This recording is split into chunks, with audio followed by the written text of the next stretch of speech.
Okay, it says excellent connection.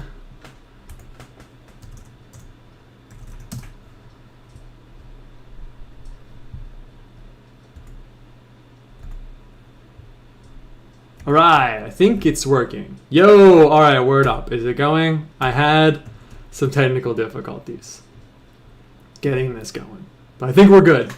Late. We are late. Nice. First like epic. Okay.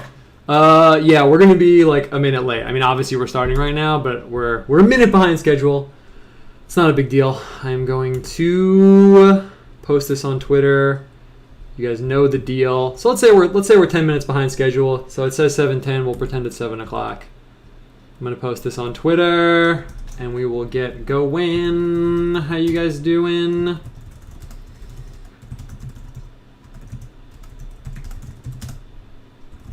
I'm gonna get the TV emoji. You know, it's essential for the brand. I actually literally just Google TV emoji every time.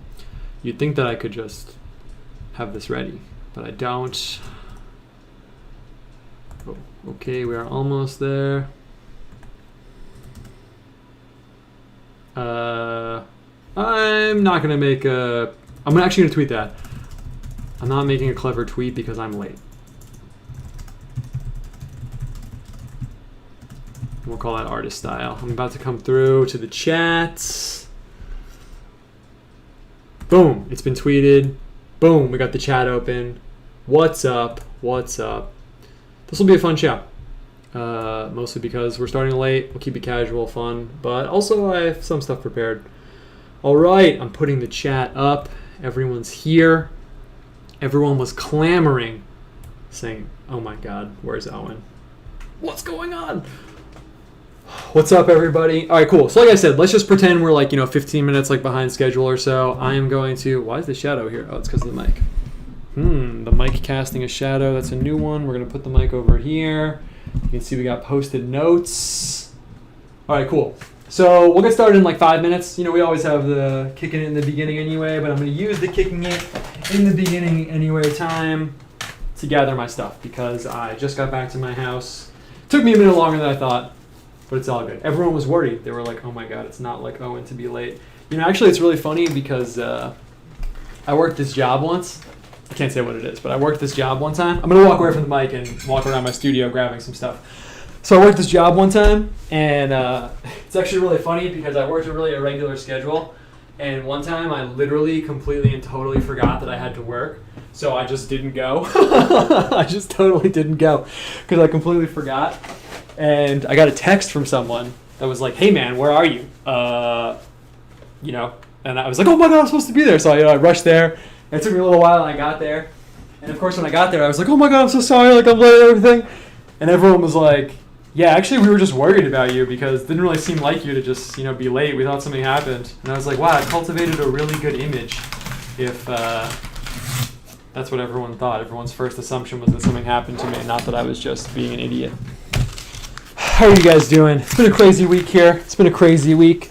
Like I said, we'll get started in a second. I'm just going to get my things together. I'm going to move the mic once more. You get the ASMR table rubbing situation. I'm going to put the palette. I'm going to put the palette right there. It's been a crazy week. I've been going to this dog class with my dog. It's like the fun, cool thing going on with me. I'm going to grab a book to prop this up. 1 second. Mostly just the dog class is what's been going on with me, honestly. Look, want something cool? I use this devil book to prop up the palette.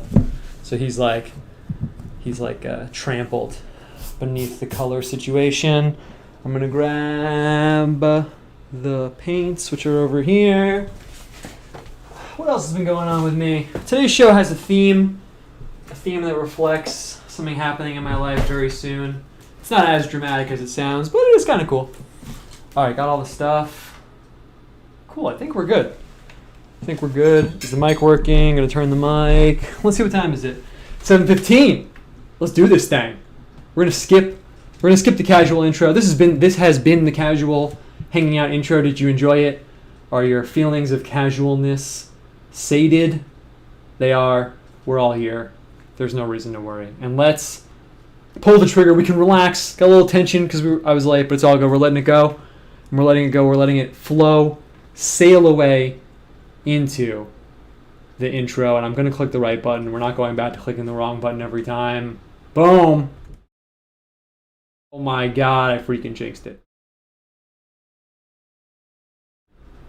Oh my God. I moved stuff on my desktop again. It's unprofessional day. Oh my God. It's unprofessional day.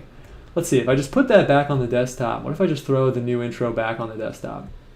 This is it. We made it. How many episodes into season 2 are we? Because we got this far being perfect on the tech. We got like 12 episodes in. That's 13. That's pretty good being perfect on the tech. But then we got here. Let's see how it goes. My freaking God, we're doing it ghetto style. Is there anything that can dox me on the desktop? There is not. We're going to shrink it. This is it. This is the full ghetto style. And we are going to throw the intro on.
Boom. And we're back. I think my mic was picking up the sound instead of the sound actually going through the computer. But it's cool. You know how it is as an artist. Yeah, audio's coming through the mic. It's all good. It's all good. What did I say? We got 12 episodes in with no tech problems. So we'll have one episode with tech problems. That's kind of fun, right? It's a good time. I'm going to check the chat to make sure it's all coming through. Boom. Okay. We're here.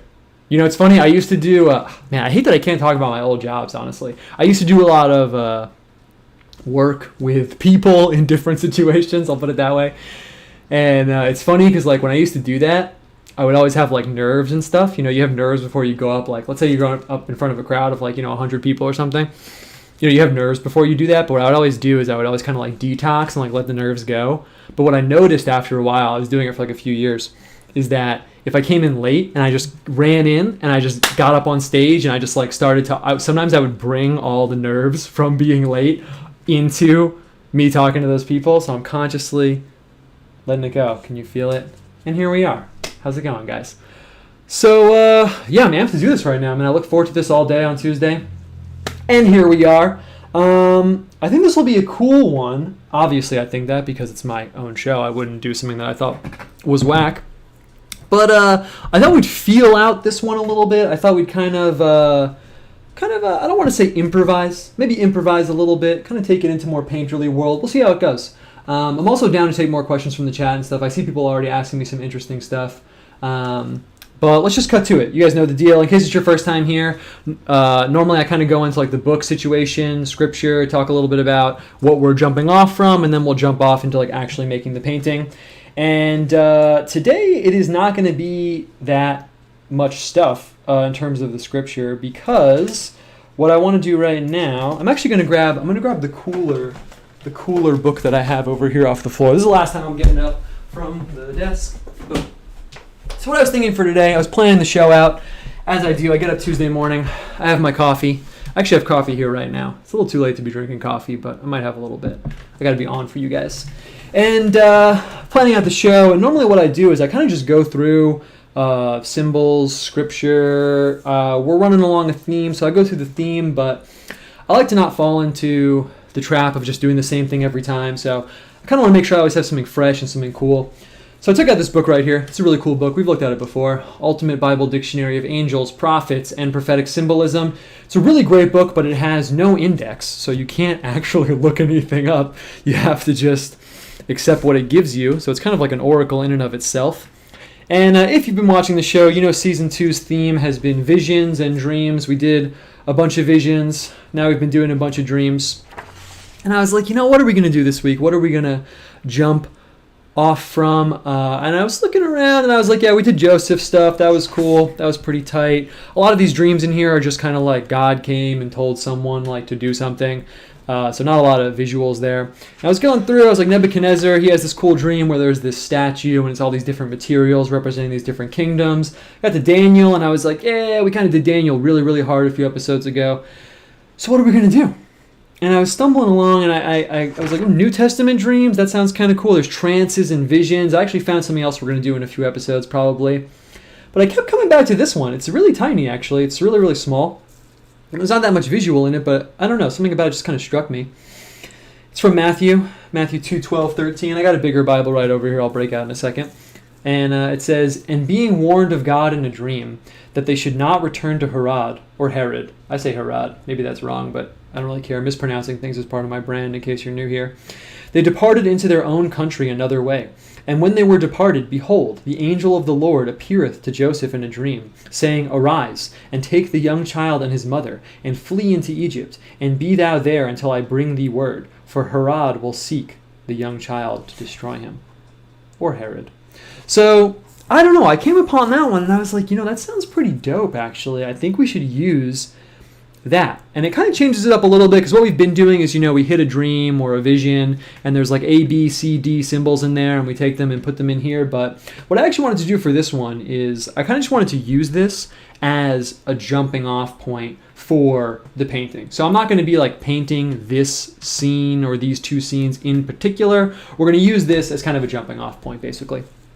And I don't know. I think part of why I was struck by this, I'm going to switch over to the Orthodox Study Bible over here. Kaboom! So we're at, what was it, 212? Yeah. So I don't know. I have a lot to say about it. I guess we'll kind of do it as we're painting, but just to kind of get the ball rolling, get us thinking about, get us on the same thematic page. I think what I thought was cool about this is it's two dreams back to back, and it's two themes that kind of seem unrelated. They're not unrelated, obviously, but it's just interesting having these two little like story nodes, boom, kind of like fishtail and hit the same point and then spread back out together. Because we have the Magi coming to visit the infant Christ, and then we have, in the same little passage, Joseph getting a dream saying he should flee and go to Egypt. And something about those two things together just kind of like really struck me, I guess. It fits into some themes I wanted to talk about also, which we'll get to in a second. But yeah, just to get the ball rolling, I mean, we'll start with the Magi. I think that's obviously one of the coolest little like snippets in the Bible, actually, for me. It's one of the coolest little like mysterious nodes, you could say. In case you're new here, in case your first time ever hearing me talk about literally anything, I really love that because I identify as kind of like a reformed occultist, I guess you could say, as pretentious as that sounds. And the Magi, obviously, I know, well, I don't know, but I suspect they're not like literally like mages, like sorcerer, black magician-y style. I think they're more like the Magi, like the educated sort of like scholastic, having their foot in like magic and esoterica, but also just being like super wise dudes. Like they're literally called the wise men. But they have one foot in that world of like Magi. There's a reason Magi and magic are like etymologically connected, in case you don't know that, from Persia and stuff like that. Magi, not a coincidence, in case you don't know that. Actually, I shouldn't presume people know things like that. And it's one of my favorite little things because I just feel like there must be some reason it's included in Scripture that these sort of like pagan-y, esoterica, mage scholar type characters. Really, it's more like a wizard, honestly. Not that I would use that word because most people would think I meant like fireball casting wizard. Came to worship at the feet of the infant Christ. I think that's just like so awesome. It's a really beautiful kind of like deep symbolic thing that, like I said, I feel like it must have been included for some reason. I did some reading on the commentary on those verses, and we'll jump into painting in a second. Actually, I'll talk about it while I'm painting. I'm not poking through the scripture right now. So I'm going to grab the ruler. We got the golden ruler, fitting for the Magi, if you ask me. And we'll throw down a little bit of a border. I don't want to change it up too much, so I think we're just going to roll with the black border. And yeah, I was reading some of the commentary on it, and I thought it was pretty cool. For my own purposes, it's interesting because they follow a star there, actually. So in case you don't know, I used to be like really into all that stuff, like astrology being one thing. Also, that was one of my main sort of like toys that I would like play with in terms of esoterica world. And it's really funny because I was reading the commentary and I hit a pretty long one by St. John Chrysostom. Is he a saint? I don't know if he's a saint. John Chrysostom? He must be a saint, right? Come on. Either way, John Chrysostom. And I was reading his commentary on it, and it's funny because he says some people, because they're so deluded by the devil and because the devil blows so feverishly through the minds of these people, use this passage where the Magi follow a star to find the infant Christ to justify like astrology, because they're like, oh, well, you know, these guys found the infant Christ via a star, so that's kind of like astrology, right? So therefore, how could astrology be that bad, right? And he's like, these people are so stupid. And as I was reading it, I was like, uh-oh. I was like, I've been seen. Because I don't do that now. Obviously, I'm not like shilling for astrology. But for a while I did. For a while I made literally the exact argument that he was making fun of in his commentary, which I thought was kind of interesting. And I guess we'll get to that when we start painting some stars and stuff. I'm going to throw down this bar over here. Basically what he says is he's like, this is a really stupid argument. And he says that the Magi weren't doing like astrology, obviously. He was like, they had no ability to foretell the future, because if they did, the way the story plays out with like them seeing Herod, and, you know, they didn't know that Herod was going to do like X, Y, and Z. God had to tell them in a dream. So if they had the ability to tell the future, then they would have, you know, played their cards a little bit differently, he says, basically. So it wasn't doing astrology. And actually, John Chrysostom says some interesting stuff in there. He's one of my favorite people that I get in the commentary. Like, whenever I'm stumbling around, like, through my little faux scholarship, and whenever I see his name, I'm like, oh, man, this is about to be good right now. I've had some times where I was reading, you know, biblical commentary, and I'll read something he said, and I'm like, wow, I feel like you're literally talking, like, to me, like, about my life right now. He's really, really awesome. I mean, obviously that's the case, but I feel a little bit of a connection with him for sure. And let's get going on this painting, and then we'll keep talking about that stuff. So the other reason, just last little thematic thing before we get going, is I guess also part of the reason why I wanted to land on this is that I'm thinking about journeys right now. You know, part of the show is like symbolism and macro symbolic themes and how it all ties together. And I guess you could say right now one of the symbolic themes that I'm thinking about is journeys, because I'm about to go on a journey. Actually, it's fitting that I started a little bit late today, because the next week's show will be live. I'm going to come up with some kind of interesting title, but it'll be live from Babylon, basically, because I'm going to be near New York City. So I'm going to do the show not at my desk, not in my studio. I'll do something cool. I'll figure it out. That should be kind of fun. So I'm about to take a journey. I'm about to load up this pickup truck and drive all the way to outside New York, and it should be kind of a cool time. Kind of. I'm looking forward to it, but also dreading it. So I felt like it would fit this theme, because here we have these two dreams fitting with the theme of the season of the show, where on the one hand, the Magi set out for their home, and Joseph sets out for refuge in Egypt. Egypt I thought was kind of a cool symbol too, so we'll talk about all that stuff. But for now, we must get a painting. If you watched last week, I actually am using way bigger paper now. So I was using smaller paper, kind of fit for a while, but like I said, trying to keep it fresh. So this paper is way bigger. It's at least, let's see, I have a literal ruler right here. It is, the working space we have, it's 10 inches, and then this is like over a foot. I know you probably can't tell because you're watching like on a computer screen or your phone, but it's pretty big, and it lets me get a little bit looser, it lets me get a little bit more painterly. So it's kind of what I'm going to be going for right now. I kind of want to utilize like the texture of the paper, and you know, we can get a little more painterly. That's really the word that I'm looking for. The thing is, I have to ask myself how I want to get this going right now. And what I'm thinking is that I kind of want to have like some node in the center down over here, and then we can have the like Magi setting out. We probably won't paint them themselves. You know, like I said, we're like thematically, allegorically like exploring these themes. So I'm probably not going to paint like three little dudes. You know, we'll kind of figure it out. But we'll have that theme, you know, flowing this way, and then to the right over here, we'll have Joseph going to Egypt thematically. Probably not going to literally paint Joseph, but who knows? We'll see how it goes. And what that means is that the sky situation is big. What I'm kind of imagining in my mind right now, since, also we're here to talk about being creative. So I have something over here. I might paint like a little stable or like a little house or something like that. I mean, that's where they were, And I want to have some Egypt stuff over here. I want to kind of talk about Egypt and explore that a little bit. I think that's really cool. Over here, I don't know, maybe just like a road or something like that. But what I'm really thinking of handling right now at the outset is the sky. Because I was really thinking about it last week. We always do the foreground elements, and then I try to sort of dig the background down beneath it. And as you can probably deduce, even if you're not a painter, that's not really the smartest way to go about it. I just do it incidentally because of how it kind of works. Naturally I'm talking to you guys and I'm painting the stuff in the foreground and I'm not talking about the background until it happens at the end. But I thought we'd change that up a little bit right now, and maybe we'll lay down some sky. I mean, why not? Let's just lay it down right now. And that means right off the bat, we have a few options. One thing that I really like doing in my pictures, especially recently, more for illustrations. I haven't really done it in paintings yet, but we're about to pull the trigger on it right now together, is not making the sky blue. Something I kind of picked up that I really like doing. I think it gives the painting like a really interesting, weird feel. The thing about colors is that sometimes when I'm working, I have what I call like dumb colors, where if you're painting something, if you're filling in, let's say I painted like a house with like a bowl of fruit on the porch, that's kind of weird, but whatever. I have what I call dumb colors, where it's like, oh, the grass is green, duh. The wood on the porch is brown. In the bowl of fruit, apples are red, bananas are yellow. And you kind of paint everything like what your brain tells you that color should be.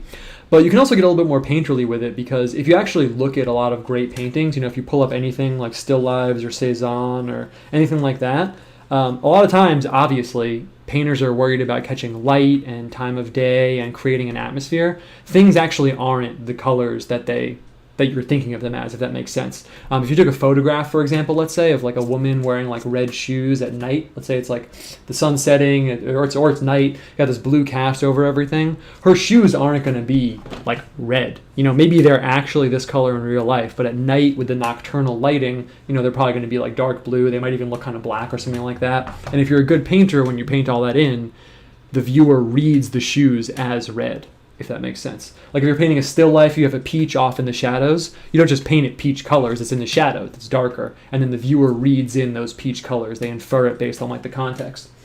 Anyway, my point is that when you paint in the sky, like the sky is obviously the sky, duh. So you can make it any color really. If you imagine looking at a picture, if the sky was orange, it's not like you're not gonna know what it is. You're not gonna be like, oh my God, what is that?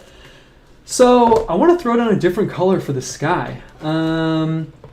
There's really two colors that I'm thinking of, honestly. Sometimes I go with the green sky. I think that looks like a really sick design when the sky is green. It kind of has this weird kind of eerie feel. I'm also tempted to throw down the yellow, honestly. Yellow sky has really been tempting me. That's what I go with most in my illustrations if I don't make the sky yellow. And it's a little risky, but let's do it. Let's do it. We're here to take risks. We're here to make powerful moves with each other. I'm a little torn because I want to use the Mega Brush, as we've come to call it. But the thing is that since I've used this for Sumi ink, it has that black like deep in it. And I'm just worried that black plus yellow is not really the best. Even if there's like a teeny, you can imagine, right? Again, even if you're not a painter, even if there's like a teeny tiny drop of black, it's going to mess things up like a little bit too much. So I'm going to use a smaller brush. I'm going to grab the paper towels over here. And I'm going to throw down Big Yellow Sky. That'd be a good name for a band, actually. And then we'll work in the landscape underneath. And what I'm honestly thinking, if everything goes according to plan, which it often does not, we'll throw some stuff up in the sky also. But we're going to use this brush. Oh, it's a little too small, though, honestly. Do I have any bigger ones? Let's just roll with it. Let's see how it goes. Let's see how it goes. We'll see how it goes together. So I'm going to get any excess paint off this brush, and we're going to throw down the yellow sky. I could even, what I might do, I kind of jacked this compositional technique from Japanese woodblock prints, but sometimes what they do is they'll have like a darker band at the top, and it kind of keeps your eye contained within the space. So what I might do is throw down the yellow and then put in the orange band up here. What I'm about to do right now, you know what I just realized? Wait, I'm going to do something crazy right now. Hold on 1 second. I don't have to wait too long. I just realized I have these brushes. Let's take it there right now. You guys were waiting so patiently, we might as well do something cool. So let's try this. I actually got these for prepping canvases. I have no idea how they're going to handle paint, but let's try it right now. Let's do it. I got some cool stuff planned in the works, doing some like scroll style paintings, and that's why I have this. So what I'm going to do, look, it's wiggly. Can you see the wiggle? Can you hear it? That's why you're here right now. I know you came for the painting ASMR. It actually has a nice sound. Nice. Okay. Kind of got two options here. I'm going to wet the paper first, then I'm going to come back and throw in this yellow. If you watch the show, you know we have two options for yellow. We got the warm yellow, cadmium yellow, cool yellow, lemon yellow. I feel like we should do lemon yellow. I feel like we should do cadmium yellow, Let's use this one. So I'm going to have this paint ready to go, but first I'm going to wet the page. This could be really cool. It could not go well, but it could be really cool. But we're going to find out together. All right, so I'm going to get this brush wet. It's kind of actually difficult to even fit it in the jar that I have of water. Nice, it's clean actually. I was going to see if there's any like weird stuff in it, but it's clean. Sometimes there's weird stuff in brushes. And let's just do it. I'm going to throw down the water. It's going to pick up some of the black from the border that I did, but it's okay. We're just going to roll with it. And the reason why I'm doing this, in case you haven't seen me do like big watercolor stuff before, it looks like nothing's happening, of course, on your screen. But I'm wetting the fibers so that when it takes the paint, it will kind of fuzz out. You won't be able to see all the strokes. I want to hide the element of my hand right now. That's how you could say it. I want it to look like I want it to look like a nice, natural, big wash of color. Okay, that should be enough. And I'm gonna get it wet again. And I'm going to grab some yellow paints. A little blue got in there, but it's not a big deal. All right, let's see how this goes. Oh, yes. Wow, that's really epic. Nice. But I want it to bleed down way more. So actually, I'm just going to do another stroke like this. Almost got it perfect. See, if I bought like an expensive, like $100 brush like this, you can get really, really, really expensive brushes like this. You wouldn't get those streaks. But this is like hardware store style brush. So you can actually see. You can, yeah, perfect. You can see the separations in there. When you buy like a super expensive brush, that's kind of what you're paying for to like not happen. But whatever. Sometimes we do a broke artist style. I'm cool with it. Let's get a little more yellow down here. We almost got the perfect wash. That's what you call that when you do that in watercolor painting. You call it a wash. We almost got the perfect wash. I'm going to actually see. Maybe I can grab some paper towel and like blot up the bottom. Let's see. But I'm pretty stoked about that.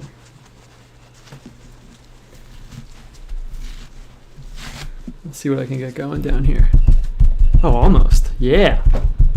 So yeah, in watercolor painting, if you were like a professional watercolor painter, I've said it before, but they call that a wash. And actually what you would do is stretch out the paper sometimes. You'd stretch it out on like different materials. Maybe I can just do this. Yeah. A little too much. I wish I could like blur that a little bit, but I'm not going to push my luck. And actually I'm going to throw down a little bit of orange up at the top. I'm going to use a color that we've never used on the show before. It's called Orange Lake Deep. I actually never use it. That probably sounds like a pretty weird name, Orange Lake. But I think lake comes from a Dutch word, and they call it this because it's transparent. So that would be good for us right now. The thing is, it looks really red, actually. Maybe that's why I never use it. So we're not going to use that. We're going to use cadmium orange. Tried and true. Tried and true method. Boom. And if I was smart, we could have had this fade into a gradient down on the bottom for the ground, but I guess I'm not because we're not going to do that. Actually, maybe we should. Maybe we should have it fade in the bottom. All right, so I'm going to throw down... I'm going to put one more kind of pass of water up here. You can also see this is why we have the block format. In case you haven't watched the materials episode, which is probably the second episode, the edges of the page are glued down. And they're glued down because if you really think about it, you know, I'm hitting this page with like a heinous amount of water, and it's not even really buckling right now. That's what the glue is for. That's what the glue does. Ugh. That was not satisfying. After that huge, fat lay down of color, that was not satisfying. Let's see, maybe we can need to drag the brush like this. That's more satisfying. Yeah, that's what we wanted. There we go. There we go. We'll take that for sure. Cool. We're probably gonna put some stuff in the sky, so this should be pretty cool. We gotta fix it up a little bit over there. Cool. A little bit of shine. Just want to fix that shine. Cool. There we go. Okay. Now I'm kind of wondering. I took it this far. I kind of want to throw down the ground underneath also. The only problem is that since we were talking about journeys, I thought that we would not have one uniform thing. I was going to kind of try and hit like a few different terrains. So we're not going to do that. We're just going to roll with it as it is. Okay, I'm putting the big brush away. I'm going to move this. Let's get into painting. I think we're going to do what I said, where I want to start with that little stable in the middle, kind of like a manger stable situation in the middle. Stables kind of look like houses anyway, so even if I'm agonizing about if I should make it a stable or a house, it doesn't really matter. It'll kind of read the same way. And what brush am I going to use today? This one's been kind of tried and true, but is it too small for the show right now? We'll upgrade a little bit. We'll upgrade. We'll try this one out. Let's see how this goes. So let's do it. We'll start with the kind of stable in the middle, and that's kind of nice because then it's like home. It's like symbolically like home, which for like the archetype of journeys thematically is obviously like a huge part of it. So we'll throw that down over here. Maybe we'll put like a lake or something. It'll be kind of like an oasis, like a nice like home, and then we'll have the two sides expanding out, and it'll be kind of cool because what I was thinking was that where the Magi go, that's like their safe place. It's like they go home, right? They go back to their place that they're from, and presumably it goes okay for them, right? But then you also have Joseph fleeing into Egypt, where he's going to a safe place, but he's kind of like fleeing danger, so he's going off into the unknown. So it's kind of cool. We have both sides kind of expanding out, and then we can kind of play with that like symbolically in terms of like what we put in the sky and stuff like that. So should be cool. And we're just going to go with straight raw umber for this little house that we're about to throw down right now. Someone said the sky here is yellowish right now. There's a tornado warning earlier. Whoa, that's crazy. Tornadoes freak me out, honestly. I lived in a place where we got tornado warnings a bunch. It was funny because when I first moved there, every time we got one, I was like, oh my God. And then people that live there are like, dude, we don't care. This happens all the time. Okay. I'm getting the paint off this brush right now. So let's see. It's interesting for me, we're not going to talk too much about me, but it's interesting thematically for me because in my journey I am going home, but that is now a new place. Where I'm here now is actually more like home. And then where I'm going is what used to be home, but now it's like the strange place that I'm going to. So don't think about it too much. It's kind of crazy. Okay, so we'll throw down this little house right over here. Like I said, if we're doing scripture style, maybe it's a stable, but I'm just gonna kind of paint it as a house. I wanted to like riff on this one. I felt like there was a lot there, like symbolically, you know. And not that I felt like chained up. I would never use that word, but I feel like we've been adhering pretty strictly to, you know, what we're reading and stuff like that, which is tight. But I love how this looks on the screen. This looks tight. We're gonna throw down a little red roof. We'll throw down a brown roof. We'll keep it a little scriptural style. I don't know if they had a nice red roof on their little stable there. Some people asking me some stuff in the chat. Hope this isn't too hefty for this early, but how do you handle some of the rougher parts of the Bible, like Job or bear mauling kids? Oh yeah, I think you tweeted that at me and I missed it, so my bad. I've crossed over into getting like too many Twitter notifications, and like I feel bad when I see something and I don't respond. It like literally like weighs on my conscience.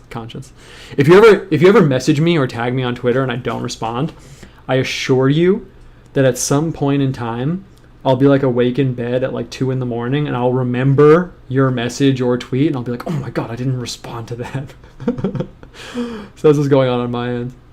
Anyway, how do I handle some of the rougher parts of the Bible? I mean, it depends. I think that a lot of people kind of like misconceptualize. I mean, I'm not like an authority to speak on stuff like this, but I do have a show about painting and it dovetails with the Bible. So, but I think a lot of people kind of misconstrue like what the Bible's like meant to be. I think they kind of think it's meant to be like a story of perfect things that happened perfectly. I guess I could academic it up a little bit, where they think the entire Bible is proscriptive rather than descriptive. This is something some theologians say sometimes that you can bust out if you want to sound smart. But basically what they mean is that, you know, you can even break up churches in terms of that. Some churches think the book of Acts is descriptive. It describes what happened. Some churches think it's proscriptive, that it tells you how things should be. And then, of course, most churches fall in the middle somewhere, thinking that it's a little bit of both. So I think that's a lot of it. But a lot of it, I think, is just, I mean, Book of Job. I love Book of Job, man. That's like literally one of my favorites, dude. How do I handle it? I guess it depends. I mean, someone bringing it up to be like, oh, well, you like the Bible, but it says, you know, this bad stuff happens. I think it's kind of intentional how it is. You know, bad things happen. It's kind of like the whole point of the Bible. We'll go into that a little bit deeper later. Do you have any opinions on people who aren't explicitly Christian adorning their spaces with Christian imagery? Thinking about acquiring that big green wood carving you designed. Yeah, I know what you're talking about. I think it's blue, actually. It's on, what's his name? Damn, I should really plug him right now. It's called Colette's Carvings. It's on my Twitter. It's on my Instagram, too. Yeah, I partnered with him to make this Virgin Mary carving, and it looks insane. And I got one for my house. What do I think about people who aren't Christian putting up Christian imagery in their house? I'm down, dude. Go for it. Why not?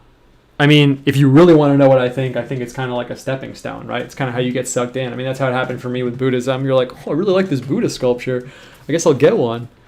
And then, you know, a few months later, you're trying to make an appointment with, like, you know, Dorje Lama Pema to get initiated into some weird shit. So don't do that. But yeah, I think it's good. I mean, it can only help you along your journey. Anyway, so what I'm going to paint in right here, I think what I'm trying to go for is like an allegorical picture where like different places kind of represent like different things. So if this is like home, if it's like, you know, sort of like this blessed place, let's call it like a blessed place, you know. In terms of the scripture, it's like the stable where Jesus was born. But in terms of our visual allegory, expanding on this, it's just like a blessed, good place. And pretty much one of the most blessed, good place things you can have if you're a human is some water. Humans need water. Humans love water. So I'm going to throw down this lake right over here. Nice. It looks good on the screen. This kind of cerulean blue lake. Oh, love the cerulean blue. I was going to use this cobalt blue that you see right here, but I thought it would kind of throw off the color scheme a little bit. So you got this nice lake. Oh, fuck. I just put my paintbrush in my coffee cup. Wow. It truly is that kind of day. Not a big deal, though. Okay, I kind of want to put a palm tree in, but that's a little bit too Egyptian, and we're going to be painting Egypt over there. So maybe we'll just kind of leave it like that.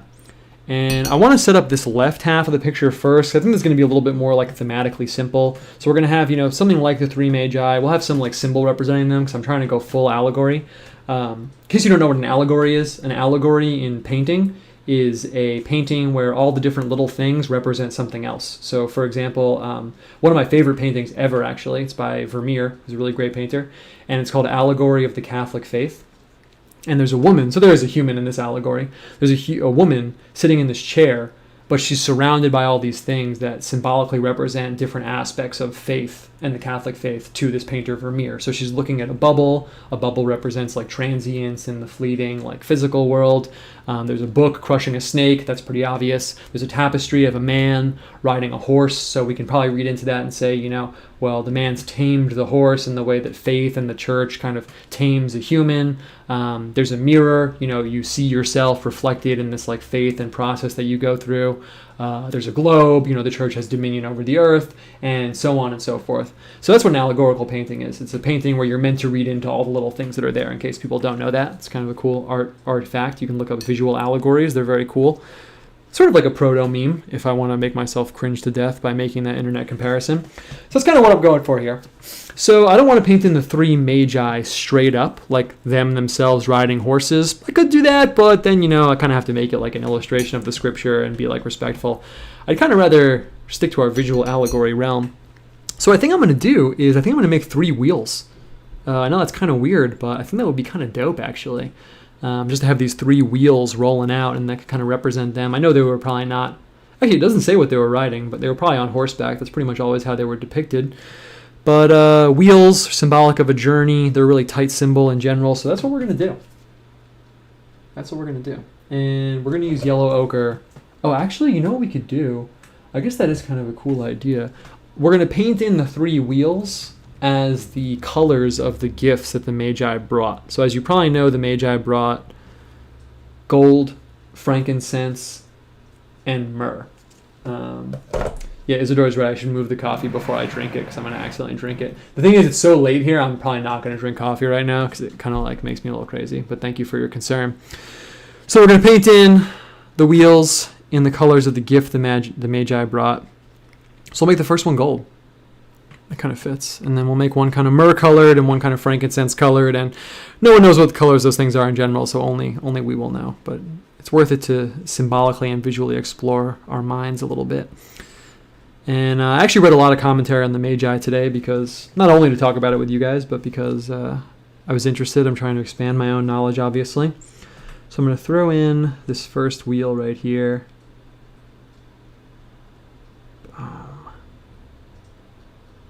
Painting a circle with a brush is very difficult, but very satisfying. There we go. It's good enough for me. It's a little fat on the bottom, but make it a little bit fatter all the way around. That's better. Cool.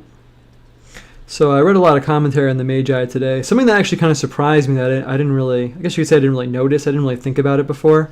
I think about things in terms of images, obviously. Here you are watching my painting show. And I didn't realize that in the scripture, it actually doesn't say how many Magi there actually were. It's kind of presumed or depicted that there's 3 because they bring 3 gifts, but obviously you could argue with that for sure. It doesn't necessarily mean anything. So I thought that was kind of interesting. Apparently in some Eastern churches, they say there was 12 Magi, which is kind of cool, kind of aesthetic.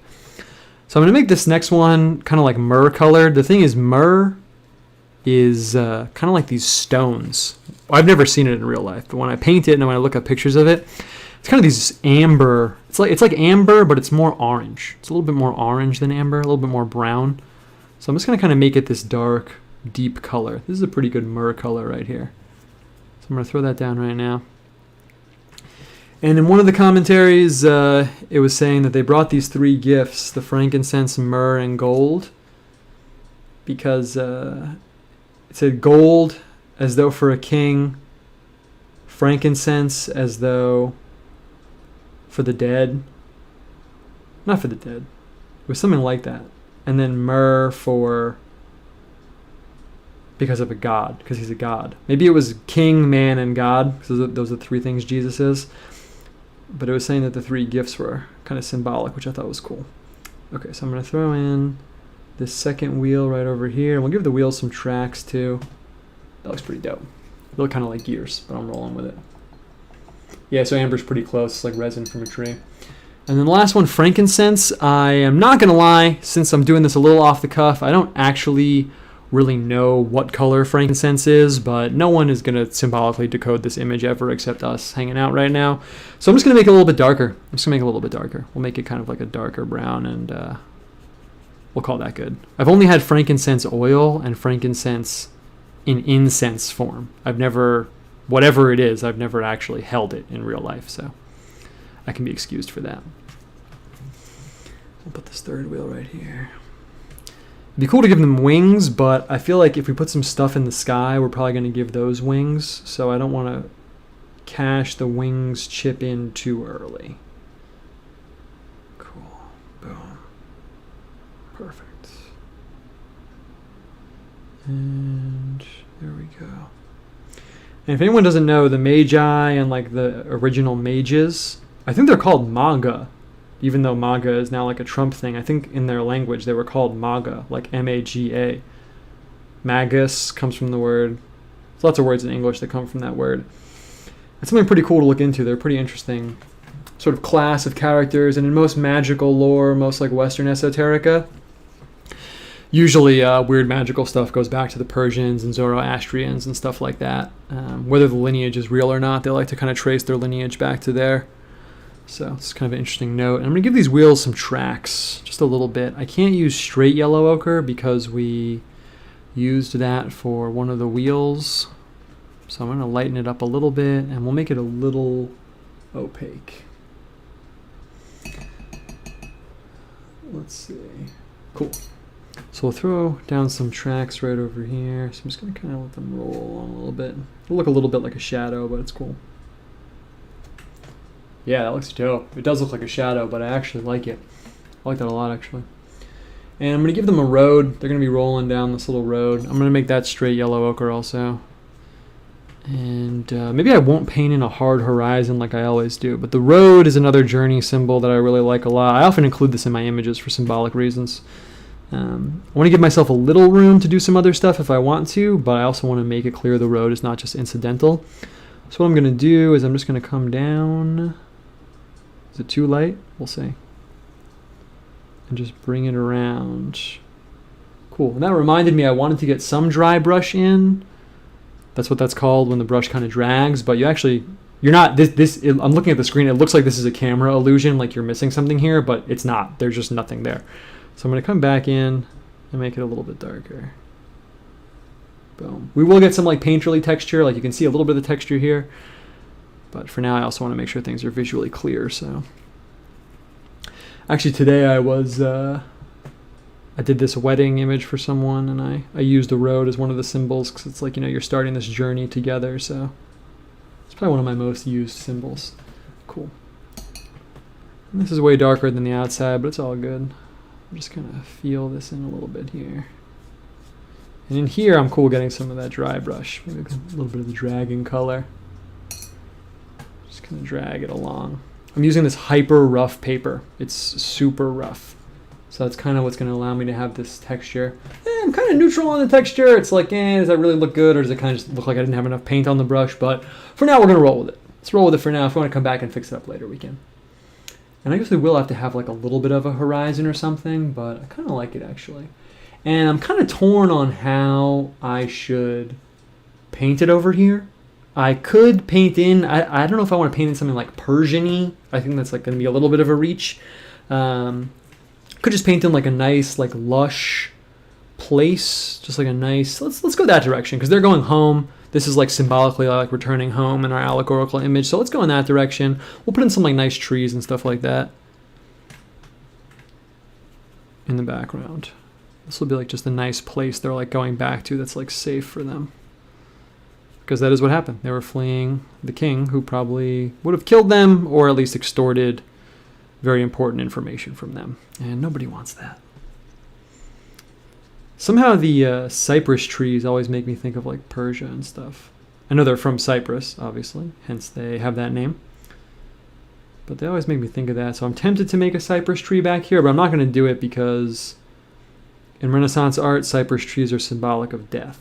And that is not the look or symbolism that we're going for. I think it's because if in Italy, if you cut down a cypress tree, supposedly it never grows back. I don't know if that's true or not, but let's see. Yo, someone said you could do a painting on sandpaper next. That would be crazy. It would absolutely destroy my brushes. But I could do that. I think I never showed you guys. Yeah, I have this crazy sandpaper here. It's pretty awesome. So what I'm working on, I didn't start it yet really, but I'm going to have a kind of scroll painting video situation where I prep the muslin for these scroll paintings in a very particular way. I kind of cobbled together, mostly from Tibetan painting style, but I kind of cobbled it together a little bit. And I was going to make a video about doing it. So in part of it, I sand the muslin. And I need to use increasingly fine, increasingly less rough types of sandpaper, getting it down and down and down and down and down. And so I had to ultimately order this kind of sandpaper. I think it's for like polishing cars or something like that, like doing car detailing. So it's pretty cool because it starts out hyper rough, like the first 10 pages are like the roughest sandpaper you've ever seen in your freaking life. I cannot open this tube. Is the Lord trying to tell me not to use olive green? Oh, now it opened. So we're going to use it. Usually don't use this color, but we're trying out some new things, seeing how it goes. So here's an interesting thing we're going to do live on the show right now. So you can do this if you pick up art supplies or if you're trying to scoop one of those art girls people post about on Twitter, which I advise against, but if you're going to do it. So I've mentioned this before, but just quick like 2-second review because I do want to give you guys like the art education. Cadmium scarlet. This name, cadmium scarlet, is referring to a pigment. there's an actual pigment, a colored thing, a little bit of colored stuff that is cadmium scarlet. It's a real pigment color. As opposed to, what do you mean? What does that mean? As opposed to something like over here, this tube of paint is called brilliant green. That's not a pigment. This is just, they made a green color at the factory and they were like, oh, what do we call this? Oh, we'll call it brilliant green. That sounds pretty good, I guess. As opposed to, again, just to do one more example, cobalt blue. There's a type of cobalt that is actually this color. So if you catch what I'm saying, there's a difference between a pigment that is that color or a paint manufacturer making their own color and giving it an arbitrary name. Does that make sense? So you kind of want to go with the pigments and stuff like that. The way you can check, so I'm actually wondering right now, this is olive green, and I actually don't know if there's actually a pigment called olive green. I suspect there is not. Or if this paint manufacturer mixed up this color and they were like, oh, what color is this? I guess it's olive green. So how would you check that? If you turn the tube over on the back, can I bring it up? I don't want to refocus the camera, so I'm not going to. But if you turn it over on the back, paint tubes, they'll have a little symbol that says AP. This means, you can see that, it's pretty big. You know, that means it's basically like art quality. It won't fade over time. It's like the seal of approval, basically. But then next to it in tiny letters, I'm not going to refocus the camera, but I'll just tell you what it says. It says pigment PY65, PG7, PB15. So that means that in here there's 3 different pigments mixed together. So that's how I would check to see if it's an actual pigment or if it's just a bunch of colors mixed together that they called olive green. It's a little painting tip that probably no one will ever use, but just so you know, you can do that. As opposed to here we have the cobalt blue. If I turn that over, you can see the AP. It says pigment PB28. That's it. There's one pigment in here. This is a real pigment color. Just so you know. But I'm going to use the olive green anyway, even though it's several pigments mixed together. That's okay. And you want to check that because if you don't know what you're doing, it's better to buy a bunch of pigments rather than spend your money on paints that the manufacturer has mixed together for you. That's how you can really think of it. It's kind of like the painting manufacturer said, oh, don't worry, dude, I'll mix your paints together for you, and you don't really want that. I was working with a guy once, and he was going to buy, I looked at what he was buying at the store, and he had ultramarine, and then he had a color called light ultramarine, and he had white, amongst a bunch of other colors. And I was like, dude, what are you doing? Because the light ultramarine is just ultramarine and white mixed together. Does that make sense? So it's like you're buying peanut butter and jelly, and then you're buying a jar that's peanut butter and jelly mixed together. They're kind of like fleecing you a little bit if you don't know what you're doing. So you always got to take me to the art store with you. I was like, dude, what are you doing? Anyway, so I'm going to throw down these trees back over here. It's kind of a nice symbol of, like, you know, it being just a nice place. I guess that sounds kind of dumb, but if we're thinking in terms of a journey, kind of like an odyssey, you know, it matters if places are hospitable or not. That's really, I guess, what you could say is the hallmark of places when you analyze them in terms of being parts of a journey. Some places are hospitable and some places are not. And especially if you're reading into the psychological contents of such a journey, that would be one of the main things that I would look at. I guess I have been thinking about like odysseys and stuff like that recently, and you know, not like the Odyssey like capital O, but just like, you know, stories that are these just long journeys and what it kind of means, because obviously I think in some way we like tell ourselves stories about ourselves being on a journey, you know, whether you're literally going somewhere or not. Nice. Nice. I like that they're different colors. That looks really nice, actually. Throw down one more over here. Do I go full Bob Ross? Do I say nice little happy trees? I might throw some fruit down on these trees too. I'll kind of just really cement it. That's a nice happy place. Back over here. Cool. I guess this is kind of where I'm at right now because I'm home. Actually, I guess symbolically I'm kind of like in Egypt. I don't know. We'll talk about that. Okay, cool. And I want to work on kind of developing the picture all together. So, oh, what grit for the sandpaper? I like that you asked me that, dude. It goes all the way down, man. It goes down to where when I'm rubbing it, it just feels like normal paper. It just feels like nothing. I can check, but it goes all the way. It goes all the way down. Okay. So we'll come back there. I kind of want to work on like developing the picture all together as one thing, like a Polaroid developing together. Because what we've been doing is like, you know, we'll zoom in and kind of like get really tight over here, and this quadrant will be 100% done, and then we move over there. So I don't know, maybe that works better for talking about it, but let's not do that. Let's just move around a little bit. I am thinking over here other things that would make it seem like kind of a nice, hospitable place, or like a cow. It sounds kind of dumb, but a cow is like a very like fecund, life-bringing thing. But I want to throw down a little Egypt stuff over here. And actually, I got this book right over here. And just really quickly, we're not going to go too hard on the books today because I want to keep it fresh, keep it moving. But I do want to pull up one thing over here. Because there was this part in the section about Egypt in this book. Eden, the opposite, kind of the opposite of Egypt. Egypt, boom. This book we've talked about it a bunch before, A-Z Guide to Bible Signs and Symbols. Honestly, it's pretty 101, but it has been helpful to me, so I don't know if I'd recommend it, but I'm also not saying it's bad. So I got the section on Egypt. I'm not going to read about all this, honestly, but I just wanted to read two things super quick. One is just one sentence. The Bible often portrays the land of Egypt as the crucible in which the nation of Israel was forged. I think that's kind of cool. The idea of this like inhospitable place. It's almost like alchemical. It's kind of the cliche thing to say, but kind of it is actually. It's like this forge where you go in and kind of are changed by this like inhospitable place. I thought that was kind of cool. But the real reason I busted this book out is this last little part over here. It's an excerpt by someone I've never heard of, someone named Alistair McGrath. The Journey, A Pilgrim in the Lands of the Spirit. It's probably some evangelical book, honestly. I don't mean that in a bad way, but I would guess that's what it is based on the context of the book.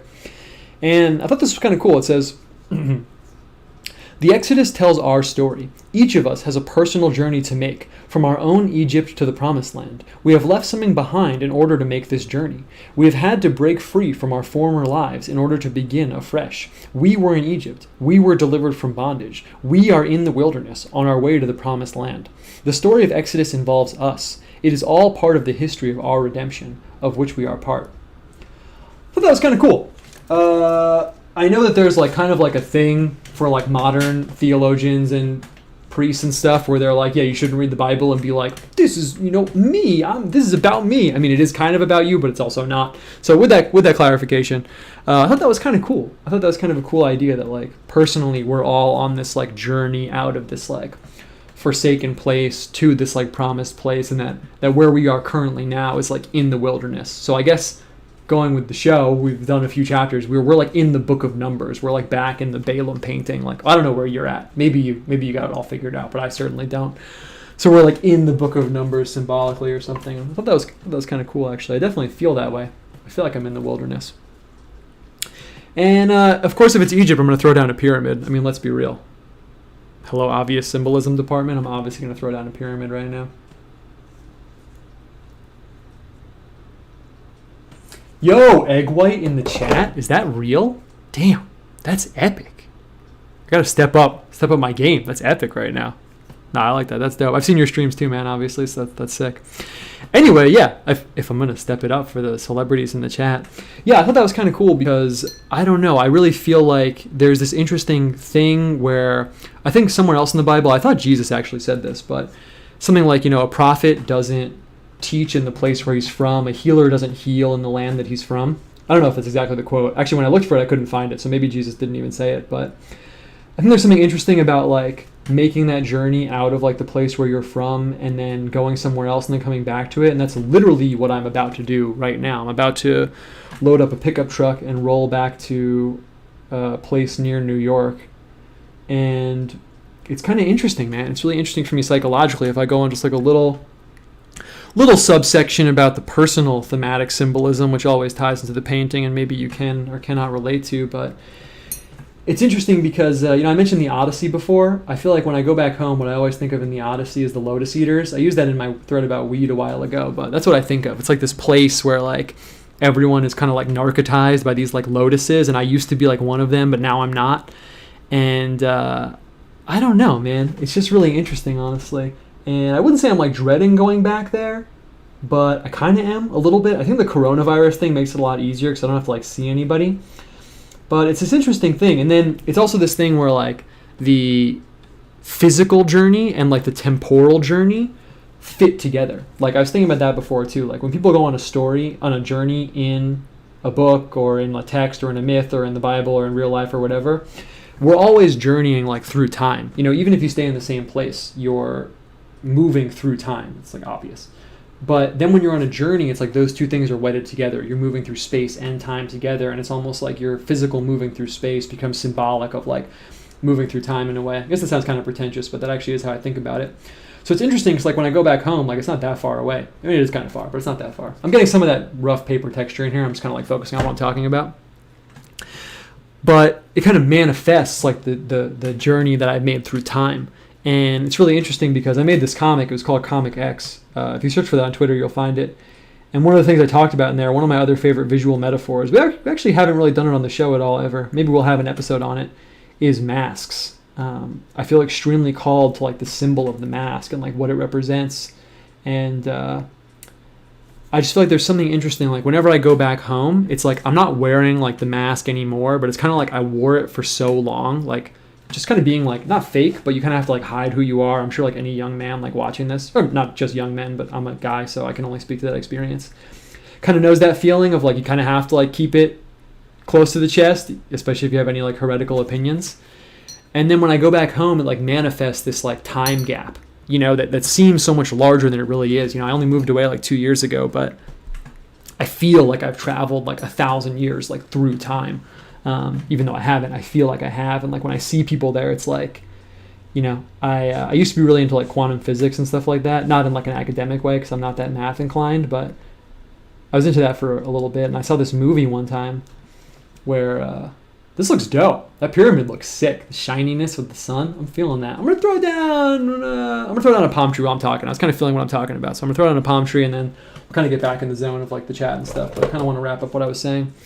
So yeah, I saw this movie one time where it was like a short movie made for this like little presentation. It was at NYU. Actually, I didn't go to NYU, so I feel comfortable saying that. And what the movie was about was about this kid who is in this little spaceship or something, and he sees this black hole. And you know, around black holes, there's theorized, if black holes are real, there's theorized to be this like time distortion.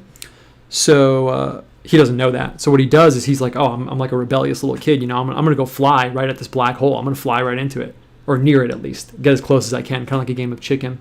So he goes to fly near the black hole, and like the gravity kind of like sucks him in. He's like warping around the black hole, and he's like circling like one of those coins at one of those games in an arcade.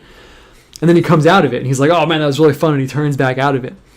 But when he comes out of the black hole, or out of the space around the black hole, he finds that like hundreds and hundreds of years have passed, and he has stayed who he is. He's experienced time in like a normal way, but when he goes back to where he's from, there's this unfathomable temporal gap between him and the place where he's physically going to. And I kind of feel like that a little bit, honestly. Like I feel like, you know, like I left in like season 1, and now it's like season 6 of my life, but like the people there don't experience that time gap. I don't know, I guess I'm kind of rambling, but there's something kind of like interesting about it, and I feel like everyone must be able to relate to that. I mean, it can't be just me, honestly. Anyway, that's the story. But yeah, I'm going back, and maybe when I'm there, I'm going to do a show from there, so maybe we'll do that there. But it's just kind of interesting, man. I feel like, you know, part of the big theme of the show, like symbolically, is I always come back to this phrase, but like we use art, whether you're a musician or a writer or whatever, but we use art to embody these unseen forces that govern our lives. I read that in a book about African masks a really long time ago, and I think I say that phrase like at least every other episode of the show, but I really just feel that way. Like your life is sort of like governed by these strange forces that you can't see or interact with, and we have to use like these like tools that we have to like embody them and interact with them. And I don't know, maybe it's because going home fills me with a sense of dread, but it makes me like want to take something away from the experience, I guess. All right, that's enough about that. But it syncs up with Egypt also. You know, Egypt is kind of like that kind of place. We have to get one kind of like non-scripted rant in each show. So that was that one. Maybe you can relate to that. Maybe you can't. Palm trees, I threw one down not only because it's aesthetic, but because it's symbolic of Egypt, but also of paradise in general, and all different kinds of like symbolic systems. Palm tree is symbolic of paradise. That actually looks dope with the darkness over there. That's sick. But in our story, Egypt is, well, actually it's fitting because Joseph flees to Egypt. I had this map before. I might bust it out. I could probably just do it off the cuff though, honestly. But one of my favorite things about biblical symbolism is that everything has like a way of being, and then it gets inverted or it flips on itself, or you have like the Old Testament and New Testament kind of bouncing off of each other. So Egypt serves that role. In the beginning of Genesis, Abraham goes to Egypt to flee a famine. And then eventually later, Joseph goes to Egypt, and there's a famine in Egypt. So it's like flipped. And then here in our story, the people of the Old Testament are held as slaves in Egypt. But then here, the people that are going to, the person, Jesus, who's going to like liberate the earth basically, is brought to Egypt. So it's always like flipping, like kind of like back and forth. So I think that's kind of cool. And here in our story right now, if we're jumping off of the scripture piece that we chose, that's what it is. So put a palm tree there. I'm going to throw down a sun, and then I kind of want to push it. So then we've set up kind of the scene, and I want to put some more, like, frankly, weird kind of allegorical stuff going on. So we'll kind of set that up, and then that's what we'll do. I'm going to throw down the sun, obviously, red sun, cadmium scarlet. Duh. I'm going to throw this down right now. Let's see, someone tagged me in the chat. On the subject of journeys, what do you think of the skidooing on the popular children's show Blue's Clues? That's a really good question, man. I don't know enough about that to comment on that, but if someone wants to expound on it in the chat, I'm definitely open to it. But I couldn't say, what do they do, like teleport or something? I don't know. I haven't thought about that show in a really long time. I have been thinking about like childhood mythologies, mostly in the form of like video games, though, honestly. I haven't been playing them, but I have been thinking about them because they're kind of like these weird Odyssey things that we all like played through. But okay, so I'm going to throw down this red sun. Nice, it's perfect. And then I kind of want to jump off and paint some weird stuff. Being like very controlled so far, and I usually don't like doing that, but I guess we kind of have to start that way. But then I kind of want to get the energy up and like change it up a little bit. Okay, boom. Boom. Perfect. That looks dope, actually. This looks pretty chill. But we're playing it safe, and that's not why we're here. So let's see. Okay, what am I trying to do right now? Could get something over here representing like Joseph and Jesus and stuff like that. I want to get some stuff in the sky that's like symbolic of journeys. I was going to put a big winged wheel up in the center. We have these wheels down here. I actually am going to do that because I think it would look sick. So I'm going to throw this wheel down up in the front center, and then we'll see where we want to take it from there. Oh, that's dope. Oh, I love that Eggy's in the chat. That's sick. That's sick. Stream banned on YouTube right now. Oh, that sucks. For another month, but usually a combination of stuff. Yeah, word. So you only have a month. It's not too bad. Put in the Hidden Eye of Horus. Yeah, Egyptian pagan stuff. That's kind of cool, actually. Let's see, I'll throw down this wheel and then we'll see where we want to go. The winged wheel, I thought, would be kind of a cool addition to what we got going on because we got the Magi, and I kind of wanted to talk a little bit about that. I guess we did already.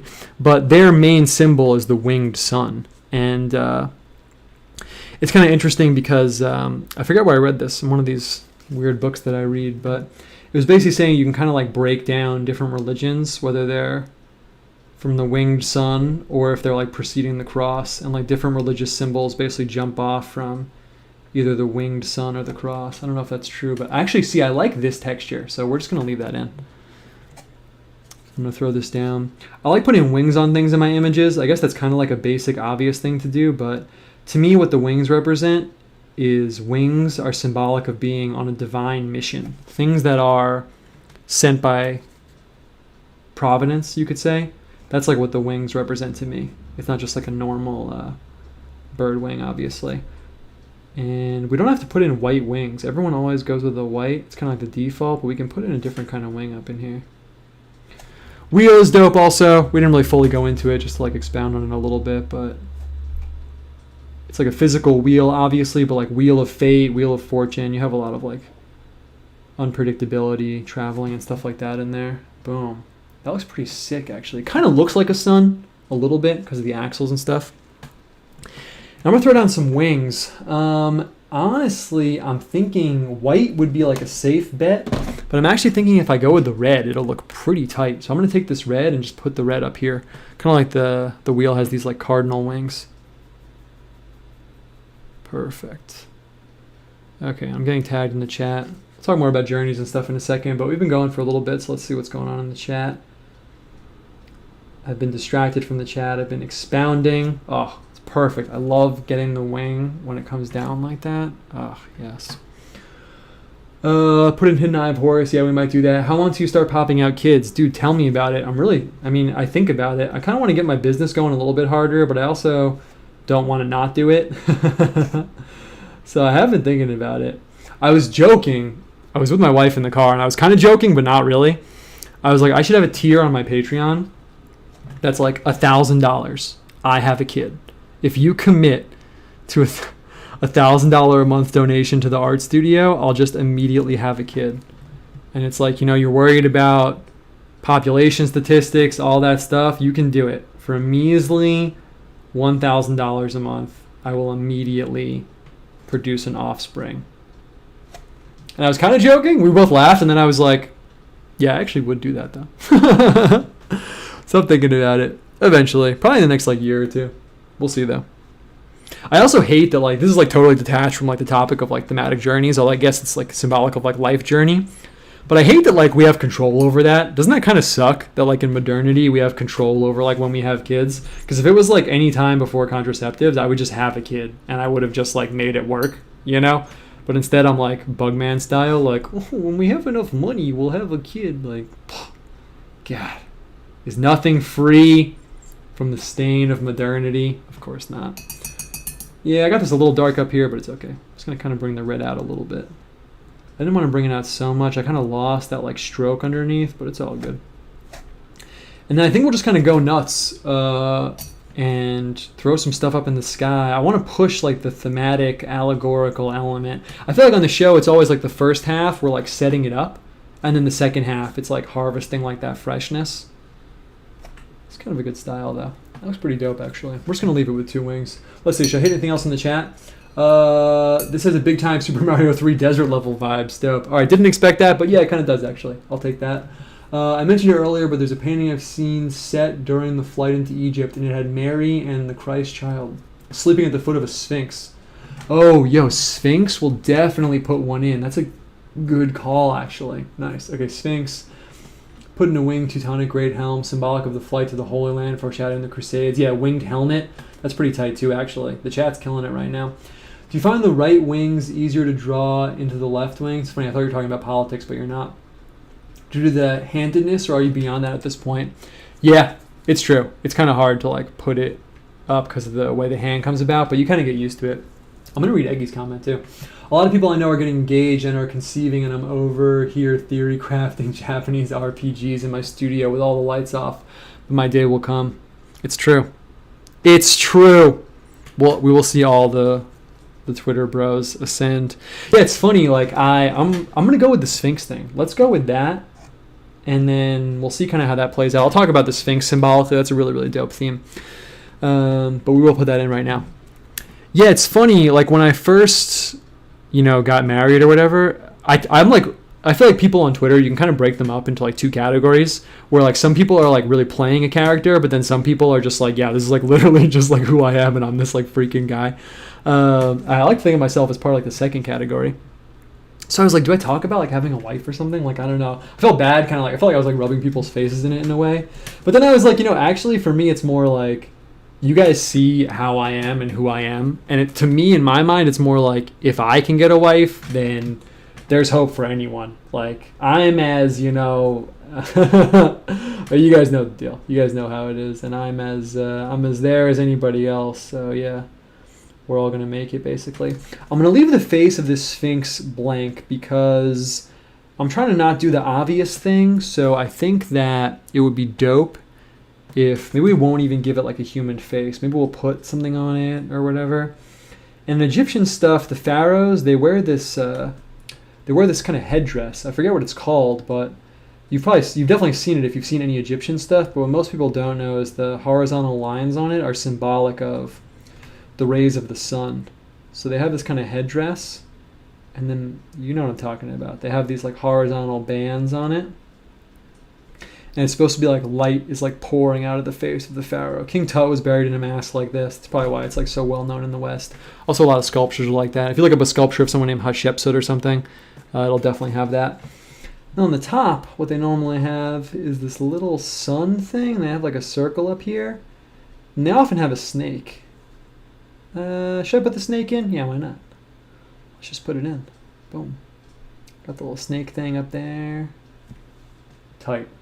Looks a little bit like a periscope, but it's all good. And Sphinx is kind of dope because it's a hybrid animal. That's really tight. That gets people going. People like the hybrid animal thing. But, how do I want to paint in the arms and legs? I'm kind of just going to go for it. I'm going to give it these, like, fat paws. I'm going to go a little bit more, like, 4th century manuscript style rather than, like, anatomically accurate style. Maybe I'll regret that, but it's all good. And yeah, it kind of has this weird, it's the Sphinx is a weird thing for me. It's a weird symbol because I almost think of it as like Greco-Egyptian. I think of it as like Greek-Egyptian, even though it's obviously Egyptian, but to me the symbolic context of it for like Western stuff and like Western esoterica especially. I actually like how these kind of like fat Sphinx arms came out.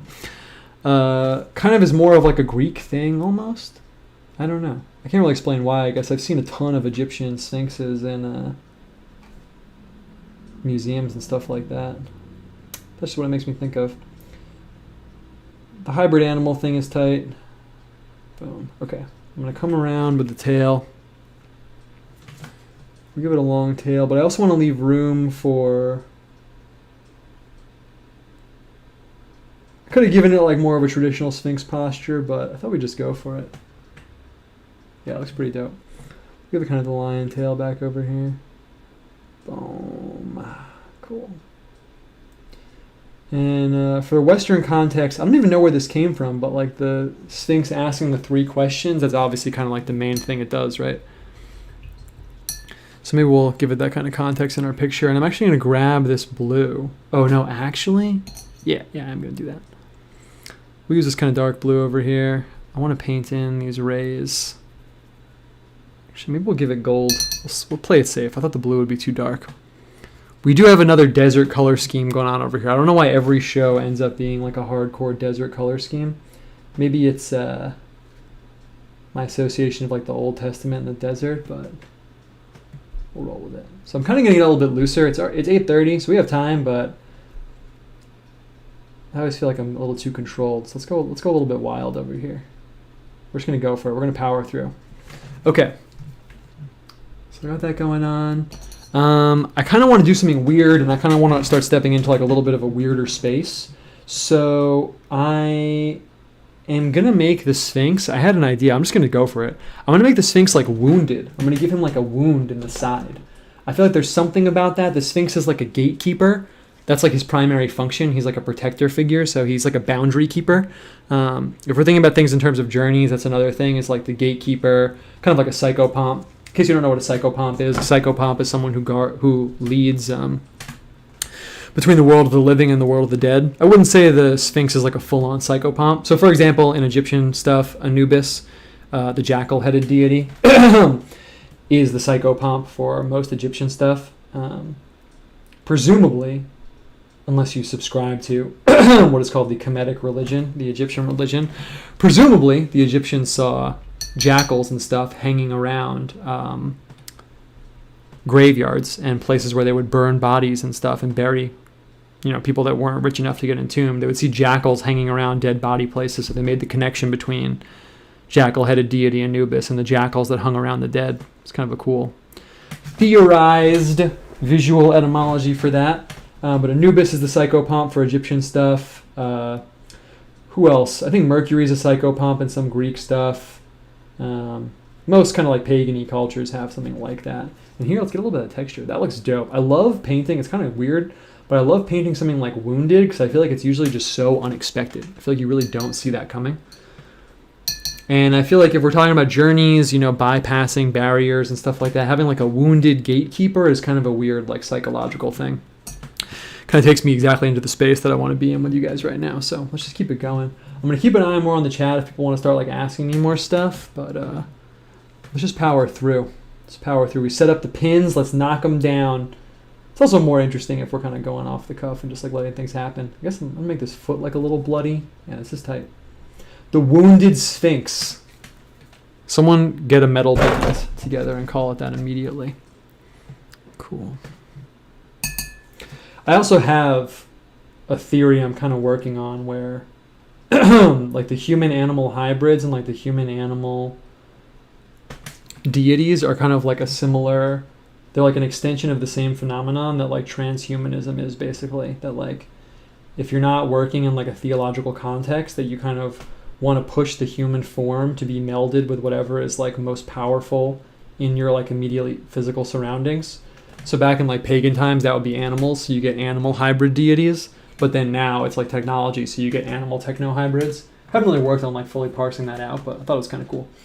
Okay, I'm gonna make the sun red on the Sphinx's head. That's kind of dope too. Got the red sun behind him. Got the red sun on his head. I really don't know what to put on his face. I kind of want to put something cool there. I feel like one eye would be kind of tight, just like a straight up eye. That would be kind of cool.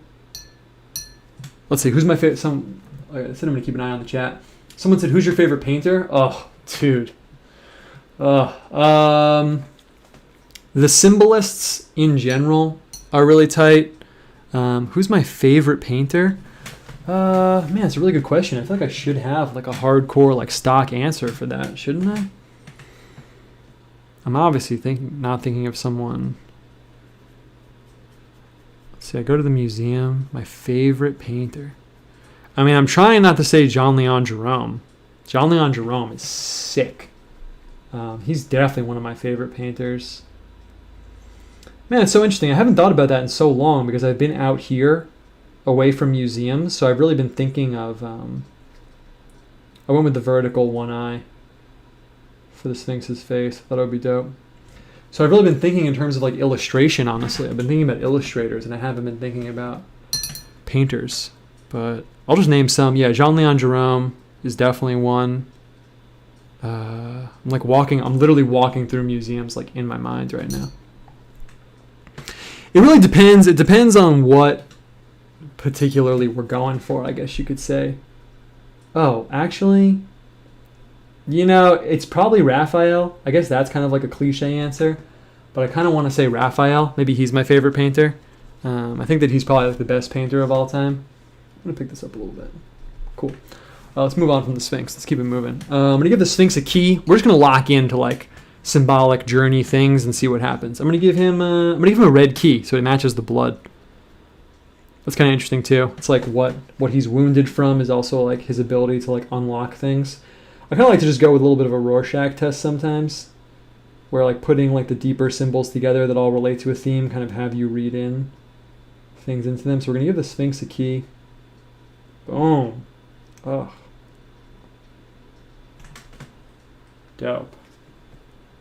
I am feeling that. Nice. And I kind of want to make the Sphinx on fire too, but I don't want to draw like too much attention to him, but we will make something on fire. Okay, let's focus for a little bit and then I'll kind of kick back hardcore into the chat because I want to make this dope. We've like set it up perfectly, but now I have to do like the maneuver. I have to do the maneuver and like land the plane. Not that we're wrapping up, but I gotta like get it going there. Okay, so journeys, safety, fleeing, danger. Let's kind of get on the same page together right now. Things like that. So we have a lot going on, but I want to like push it. Right now, everything is obviously part of the same symbolic world, but I want to push it a little bit and take it like a little bit over the edge. We're not here to like play it safe. So I'm thinking modern symbol. Like I could throw a car in. That would actually be really, really, really sick. I feel like I should do that. I feel like that would be awesome. I'm going to do it. We're playing with fire a little bit, but I think it would just be so dope. So I am going to do that actually really quick. I'm going to throw in a car on the other side of the house. I thought about putting one winged in the sky, but I think it's a little bit too much, but let's do it. I feel like that'll open up the space a lot. We could regret it, but I don't think we've ever regretted anything we've done on the show. So, and to be completely honest with you, you're not seeing my hands right now because I'm looking up a picture of a car because I often draw cars like literally like third grade style, like what's the joke where it's like, oh, it's that car I drew in 3rd grade? That's like literally me. So I'm pulling up a picture of a car really quick. And I'm going to throw it down right now. Cool. Because we are doing it as an allegory, so I think it'll make sense. And if it's whack, then it's whack. But I can't resist the car sphinx juxtaposition, and I think that will take us where we're trying to go, honestly. Plus, we haven't done that yet. I always want to do new things, so if it's whack, then we'll never do it again. But I think it'll actually be kind of tight. Okay. So we're going to throw this down. I'm going to come up and around here.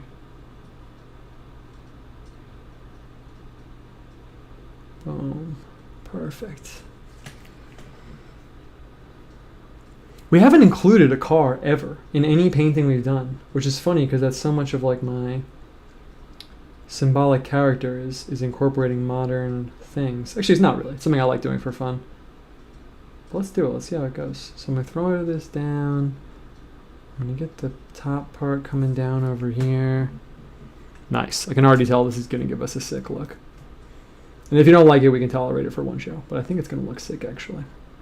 And we'll throw in some more journey stuff. We'll probably get like a ladder. Ladder is like classic journeys. Different like traveling things. Maybe like boots, shoes, something like that.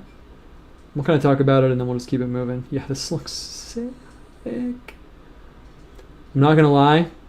There's one moment every show where I'm not sure if a risk I took is going to play out, and this was that moment, but actually I think that looks really tight. I'm going to grab some orange, and we're going to make like the window kind of like reflecting the sky a little bit, but not too much.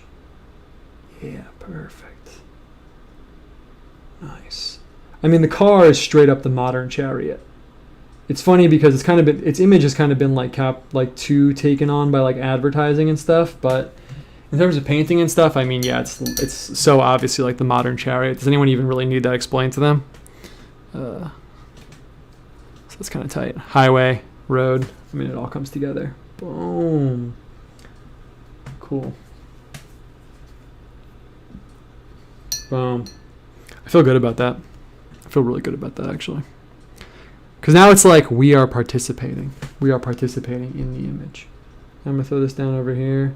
Should we leave it white? Yeah, we should. We don't want to draw too much attention to it. It'll kind of just be like floating there. It'll kind of be floating there. Okay. What else we got going on? We're going to throw down a ladder. That's tight. Boom. Kind of like a talismanic image that we're working on for like traveling and moving. So let's throw the ladder down. I think we did Jacob's ladder a few episodes ago. So we'll kind of just throw down this ladder right here.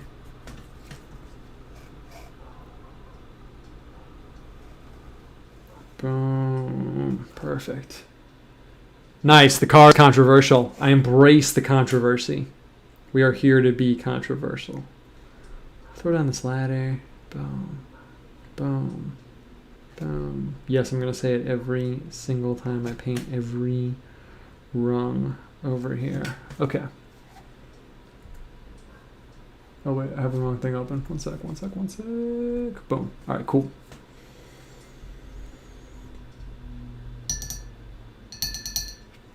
Someone asked me which car, and someone says Owen doesn't draw cars. It's fine. Yeah, I don't. I don't know anything about cars. I hate to be like that guy, but I really don't.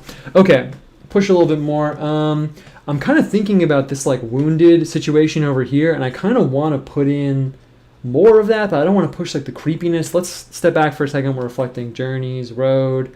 I don't know. What else is like journey style? Maybe I need to push and go a little bit deeper. Since we're here about analyzing the creative experience, we're on this level. We're like, what things literally relate to moving and traveling? Let's go one layer deeper and say, what other things are we trying to get across? What other things are we trying to get at? I kind of feel like I could get away with 2 figures off on the side. We kind of did that last time, but I kind of feel like we could do that. Let's put some more stuff over on the side. On the sides first. I really want to get some more stuff floating in the air, but I don't want to say I'm blanking. I'm not blanking, but what we'll put over here? We're going to put a peacock. That's going to be tight. That is literally exactly what we need right now. regal, kingly. It's Persian also, so it kind of takes us back to the scripture a little bit. I mean, peacocks aren't Persian, but they're a thing in Persian art. Digging into the cerulean blue. If you watch the show, you know I've been fighting with the Winsor & Newton Paint Corporation about their blue situation, but it's all good. So we're going to paint in a peacock. Peacocks are used in paradise stuff for so many different faiths and religions. In Buddhism, it's even a thing. They're like peacocks in these pure lands you get like reincarnated into. Boom. No peacocks in the Bible, though, I'm pretty sure. Actually, they might be mentioned as something that you shouldn't eat. Which is kind of funny. Okay, I'm going to throw it on the beak. Let's keep it moving. Let's get this freshness. Kind of trying to branch out a little bit. I'm getting the stock imagery coming to mind. I'm thinking about crowns. You know, we use crowns all the time now. Let's change it up a little bit. Let's get some green going on. I'm going to grab this brilliant green over here. Yeah, basilisk could be tight. Some kind of beast. Let's see. We're just going to power through and see what happens. Boom. So I took this kind of like neon-y green that I never use. Nice. Is there anything else I should say about journeys while we're kind of like floating here? Not really. I mean, mostly what I was thinking about was what I said before, how like we're always moving through time, but then in a journey, you're like moving through space and time together. And just this idea of kind of like returning home, but you've changed. That's like literally the most cliche thing on the planet. But I think there is something interesting there. And it's also, even though it's like extremely cliche, it actually is like literally what's happening to me. So deal with it. Deal with it. Sometimes things are cliche. Boom, for a reason. So we're throwing down the peacock. Perfect. Perfect. I will say now that we're this far, normally I have been planning out the images. This time I didn't. I feel good about that. I'm stoked about how this is turning out. I think I kind of eventually want to land in like a sweet spot where I've like planned out a little bit of the image but still left a little room for on-the-fly stuff. I think that would be ideal. Cool. Perfect. Perfect. Yeah. And let's see, what other big stuff do we want to throw down? That looks pretty dope, actually. What kind of fuzzy peacock over there? Our painting's a little confused because we started out, boom, nice. We started out with like the huge, big, powerful moves, but then we kind of zoomed in a little bit. I don't want to say we zoomed in too much, but we zoomed in a lot. So that's also something I want to work on with like the big page, is balancing like zooming in and zooming out, but let's keep going. I'm going to put a moon over Egypt, and I'm going to put the moon on fire. I kind of have a desire to have a strange, atypical object on fire, and I'm going to get that out right now. I'm going to get it out of my system right now. So we'll just kind of try and cultivate a little bit of like an Odyssey vibe. If anyone wants to ask me stuff in the chat, we can. Nice. Some people hate the car. Some people like the car. Some people hate the peacocks. Some people love the peacocks. This will be the controversial painting of season 2, which I'm cool with. I'm cool with it. Put the moon over here. Boom. Is it dark enough? Almost. We'll have to outline it. The moon is good for this because the moon represents change, obviously. Moon changes phases, so it represents change. And we'll make it on fire because it's kind of like that change is like this like pressing, aggressive thing. That's how we'll kind of like explain it to ourselves. Peacocks are prideful. They're literally puffed up, as Augustine would say. Yes. And I'm going to throw down some fire around the moon. I'm going to outline it really quick. I feel like I need to give it a little bit of an outline.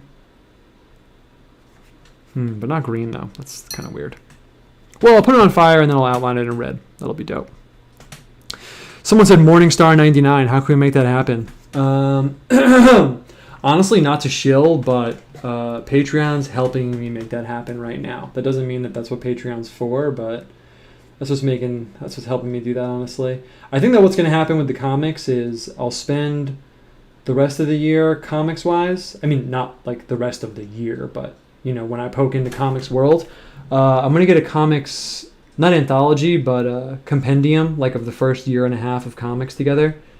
And so that's where the comics energy is going to be going for the next rest of the year. So for that, I actually tallied it up, And if I take this kind of like B-sides comic I did, B-sides as in, sorry, I'm coughing because I'm thirsty.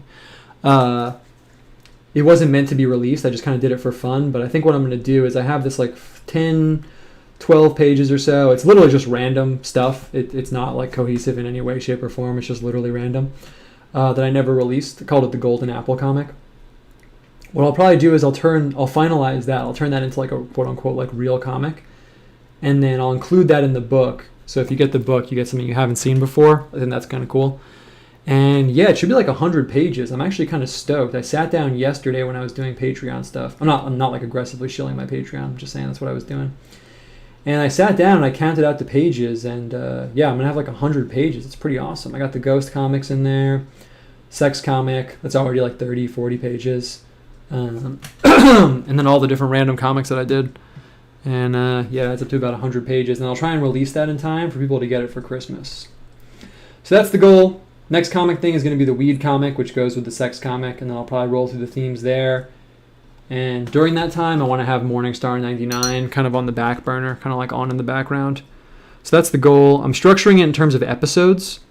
So it's like I have the first episode all planned out, and then I'll do another episode. And kind of like that's kind of how I'm like taming it. Because when you do art stuff, it's really easier for it to like go crazy out of proportion. It's like all of a sudden you have like, oh cool, when am I going to make this like 300 page like mega story about life itself? So kind of leaning into the episodic format is going to be good. I also want to make sure I'm not that guy who's like talking about it all the time. So I only bring it up because someone asked about it in the chat. But yeah, I'm stoked about that. Cool. This looks almost like something from Little Prince. I like it. Yeah, it took on kind of a way different vibe than I thought it would. I think it's all the little items, but cool. I'm glad you like it. Got Moon on Fire over there. Sun in the middle. I feel like I should just kind of keep going for it. We're gonna kind of go a little, I don't want to say random, but we're gonna kind of expand a little bit. I'm trying to think what's gonna like bring us home. No pun intended in terms